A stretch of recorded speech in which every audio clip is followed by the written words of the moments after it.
Joining us from somewhere around the world, it's Mike from around the world. Pastor Paul, how you doing this evening? I'm doing great, Mike. How you doing tonight? Good. It's been a long day. What did you think about that fireball that exploded over Japan yesterday, or was it this morning, actually? It was huge. I mean, it lit up the sky for hundreds of miles. What's your thoughts on that, Mike? As part of the meteor shower, you remember we're going through a thicker part of these meteor showers. And just to make that story plain, a fact was found out 2023-24, and that these standard meteor showers that we have, a while back we went through a thick part of these meteor showers. So lots of material has been gathered from these meteor showers, right? Yep. Well, they found out way back in the past, the entire surface of the earth was almost set on fire by these same meteor showers. And then it subsided, and then it happened again. So guess what? These meteor showers that we have that have been benign in nature have thick sections to them, and we're coming right into those thicker portions. They will do damage once we get to the portions we've been in before. You know, it's kind of like the four seasons. We go through four seasons here on Earth. There are longer seasons concerning these rocks and asteroids. We're going through these tails, and it's somewhat of a consistent motion that the Earth goes through these tails. Once we go through these thick parts, all of us will know that that's an issue. They will be publishing some papers on these meteor showers, and people are going to start hearing this statement, that the meteor showers that were responsible for destroying much life on this earth, we have been going through for some time now, but we're about to go back through the thick parts of these tails.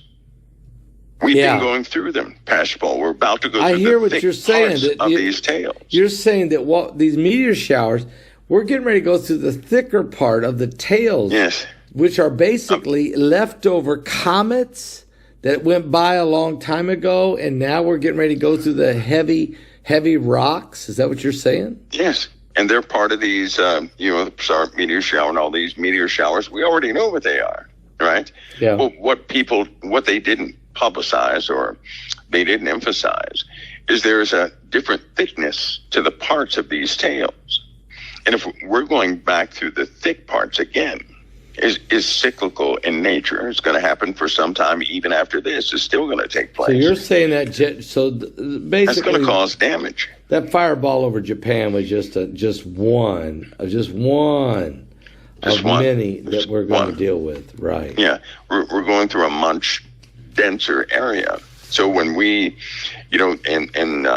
we have these named meteor showers all the time.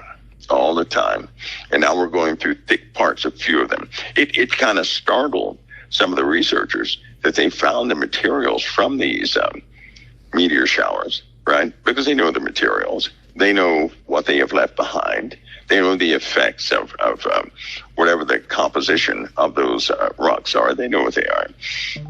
And they found that deep in the rock strata, right?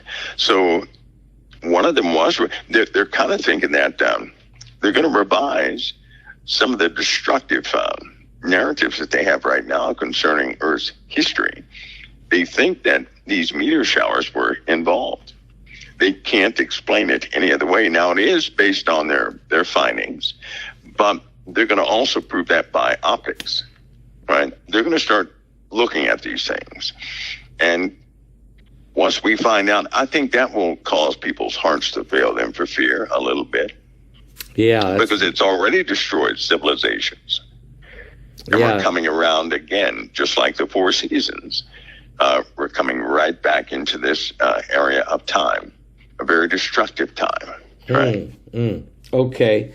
Having said that, Mike, NASA has just announced that they've released a space probe called OSIRIS-APEX that they're sending straight toward Apophis, which, of course, we know Apophis is coming on Friday the 13th, April the 13th, 2029. I've often wondered, if Apophis was no concern, then why send this probe? What's your thoughts about that? Well, the chances of Apophis have been changing and altering, and they kind of keep that under wraps. Wait a minute, Mike. They let the internet talk.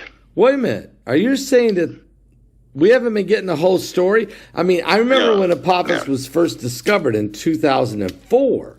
Right. I've been tracking it now for 21 years. You're saying that there might be more to the story? What do you mean the facts are different? Is it closer than we think, or is it going to be closer to the earth than we think? It's a possibility. It may come sooner than what people know. Sooner? Wait a minute. So is it going to come closer? Is it going to be sooner? Is it going to be both? Well, that is still one of the wild. They haven't released that information.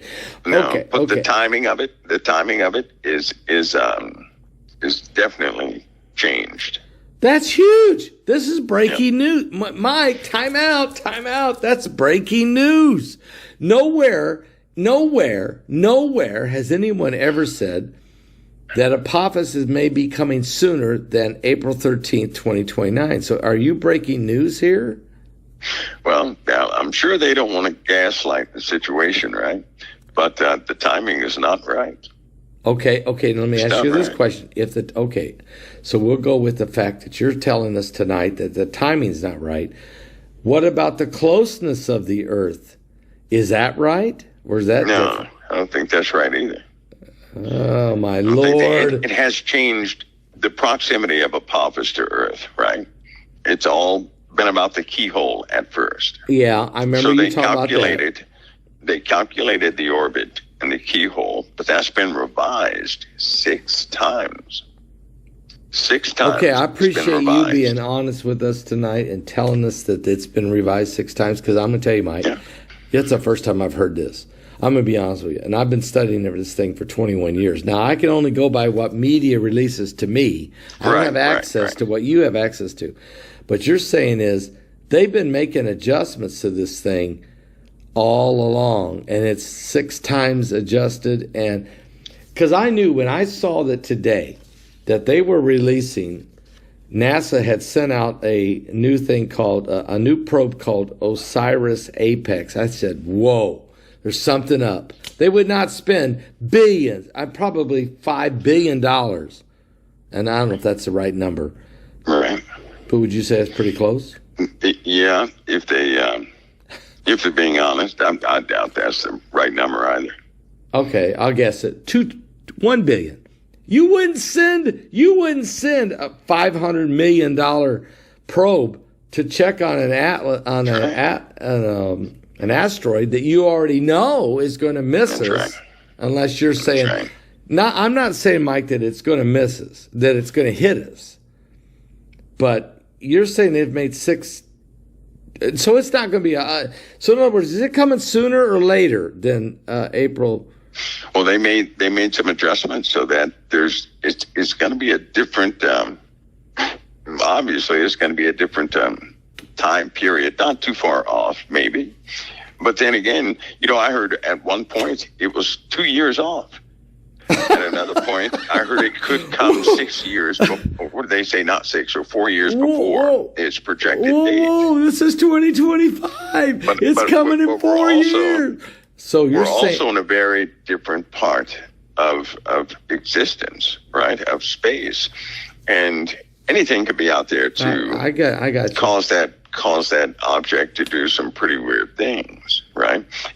I tell you what, it's amazing to me that an object can go out so far and not hit a thing and come right back. It's coming sooner, ain't it, Mike? It's coming sooner than April 13th, 2029.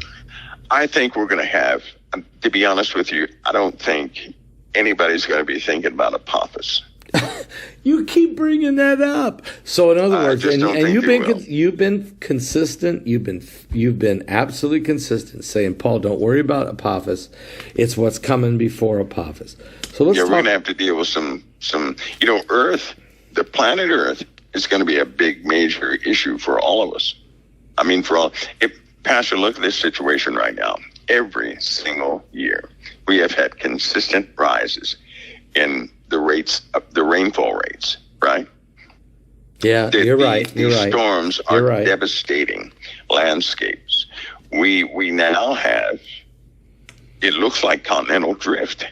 There's obvious plate movement that's taking place. We're going to have some large, this whole month in trying to project or trying to come up with some date projection of both meteorites and earthquakes and volcanoes.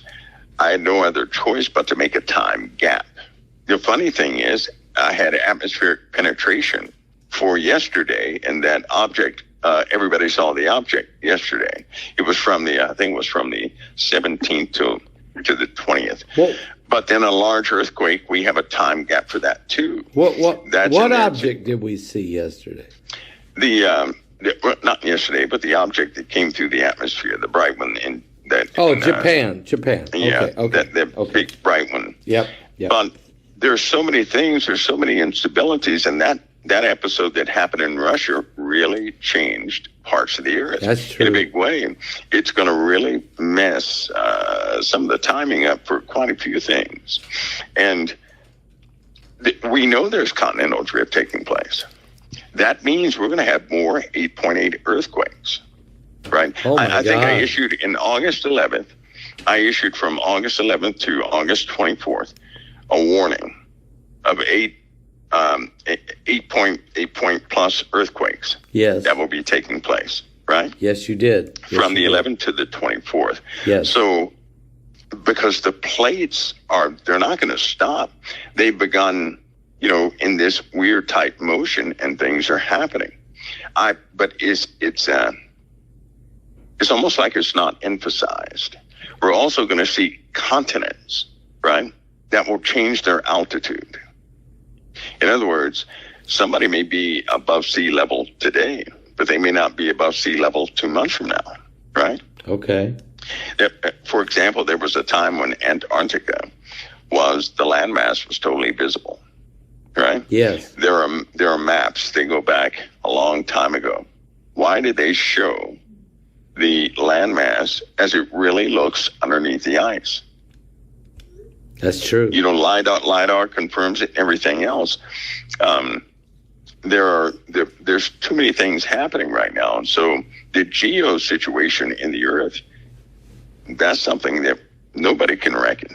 I don't know if you know or not. You probably do. Probably not. But you've heard me talk about the water event, right? Okay. Yes. Okay. So now, if all the billionaires began to buy up farmland in the USA. Yes, they are. And all of that farmland just so happened to be in the places above a specific elevation. Would you pay attention? Yes, I would. The farmland that is purchased, now this is odd, but the farmland that is already purchased, that is above a specific elevation, already belongs to 4 people. All right, Bill Gates. Bezos, the Facebook guy, Zuckerberg.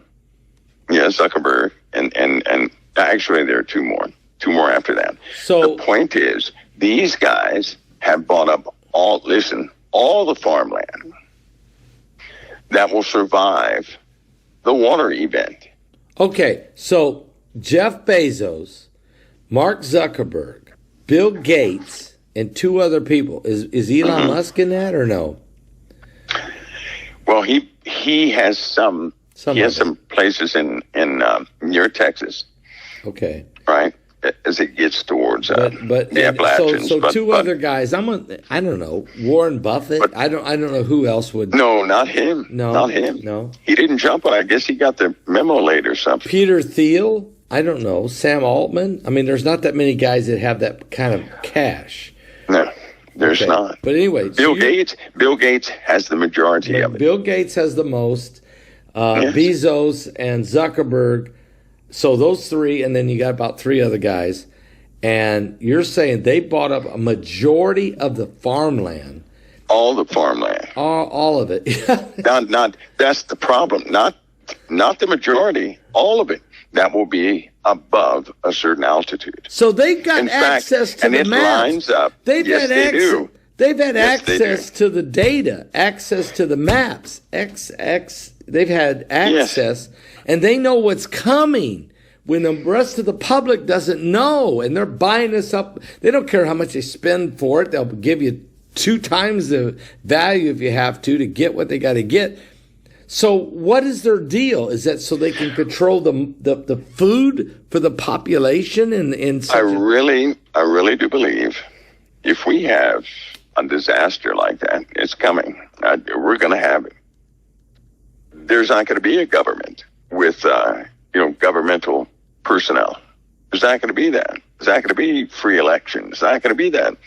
It'll be these corporate heads running their specific land masses. Everything will change at that point. And so what you're saying is, Mike, that what kind of water event are we talking about here, Mike? Global. That's global. Global. We're about to reach a saturation point, right? Water is heavy on the land masses. There's salt water filling up these old salt mines and evacuated wells and everything else. Magma is pressing up from the bottom. We're going to have continental issues. A warning is soon to be issued in the U.S. near South Carolina, all the way up to Jersey. No doubt some sort of warning will be issued due to potential earthquakes in that area. So we're going to deal with continental shifting, and that means certain land masses will fall and others will rise. We're already having a shift as far as the Earth is concerned. The rotation is changing. The speed of the rotation of the Earth is changing. They cannot determine the cause of some of the sporadic shifts in it's almost like a double wobble. I talked about that a long time ago, but never went back to it. It's like a double wobble in the Earth, causing some eerie consequences. For example, the front of cars have been melting due to the heat this year. Cars have been stuck on roads because their tires melted while they stopped at a stoplight.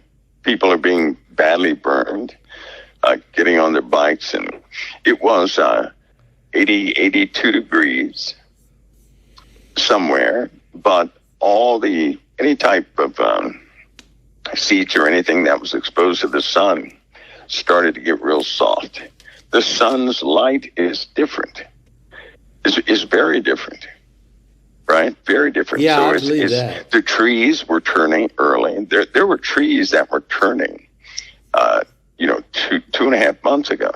The sunflowers are pointing away from the sun in a lot of places. Now, adult sunflowers, they don't necessarily point towards the sun, but the other ones do. And it's impossible to have a field. Well, I'm not going to say it's impossible, but you shouldn't have an entire farmer's field of sunflowers pointing away from the sun.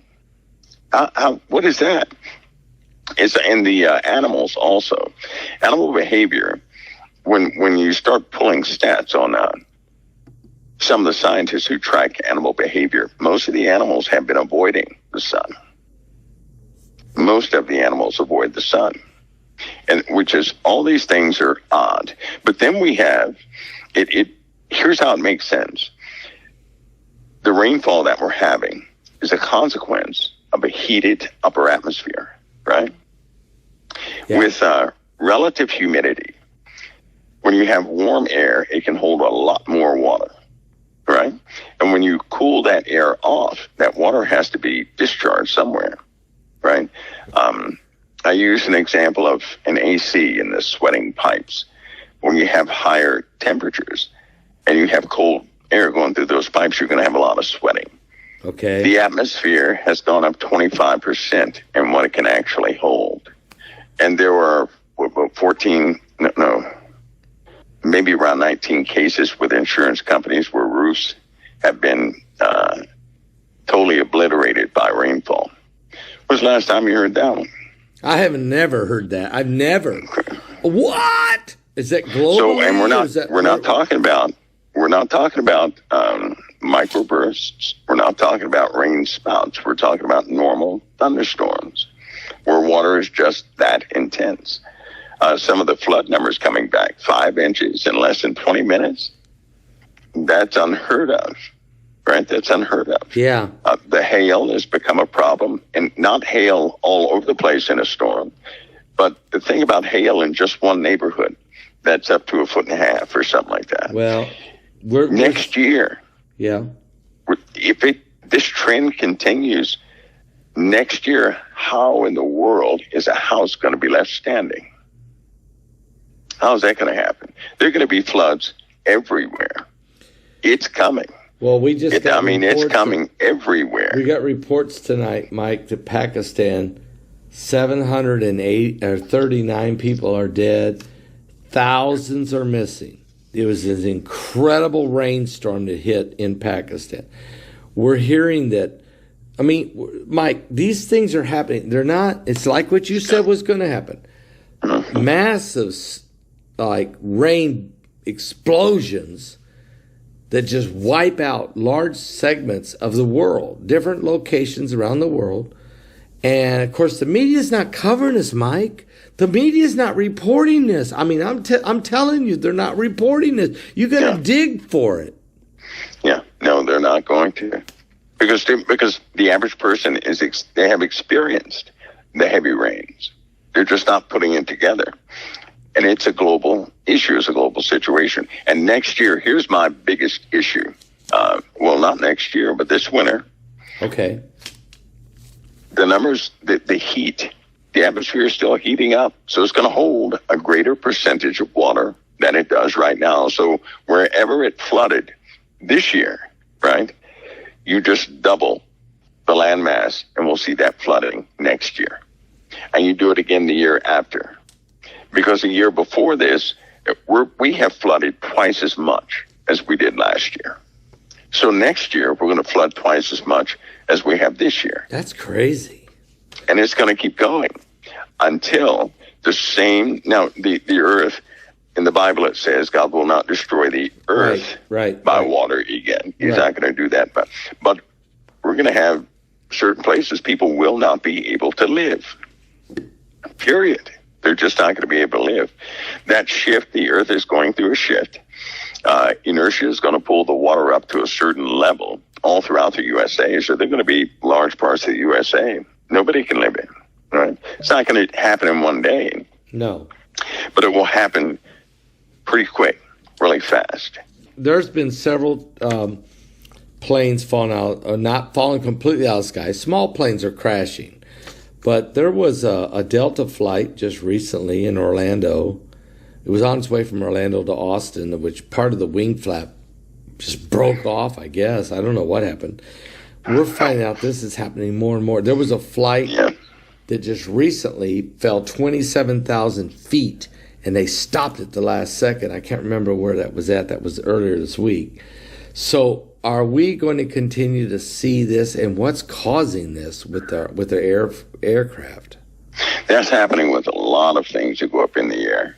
For those folks who do missile guidance, the INS and RLG and FOG systems in there, they have been working overtime due to stress faults in some of the missiles. Something is causing a premature decay of these materials, right? So it's I believe it's the sun. I do.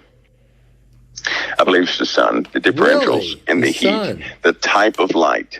Yeah, because if you expose metals to certain types of light, the sun can be quite dangerous. You're looking at something that puts off a huge spectrum of light waves, visible and non-visible, that can be quite destructive. I want to thank you for tonight, Mike. Thank you so much for coming on, being with us tonight. It's very important. It really is. I want to thank you. My honor, Pastor Paul. The honor's mine. Thank you, Mike. God bless. All right. God bless.